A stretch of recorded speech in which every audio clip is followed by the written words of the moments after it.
আসসালামু আলাইকুম সবাইকে। সবাই কেমন আছেন? আশা করি ভালো আছেন। আমিও আলহামদুলিল্লাহ অনেক ভালো আছি। আপনারাও অনেক ভালো থাকার কথা, কারণ আজকে কোনো লোডশেডিং নাই। যেসব পাবলিক যারা চিল্লাচিল্লি করেন যে বিদ্যুৎ অফিসের মানুষ ইচ্ছা করে বিদ্যুৎ বন্ধ করে রাখে, আজকে কোনো বিদ্যুৎ বন্ধ নাই, সব বিদ্যুৎ চালু। তাহলে কি বোঝা যাচ্ছে? আমরা কি ইচ্ছা করে বিদ্যুৎ বন্ধ করে রাখি? না, কখনোই না। যখন আমাদের নির্দেশনা থাকে তখনই আমরা বন্ধ করি। নির্দেশনা না থাকলে আমরা কোনো বিদ্যুৎ বন্ধ করি না।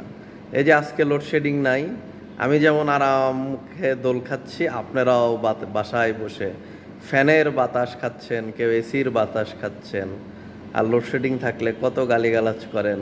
আজকে আমিও গালি থেকে মুক্তি, আপনারাও আরাম পাচ্ছেন।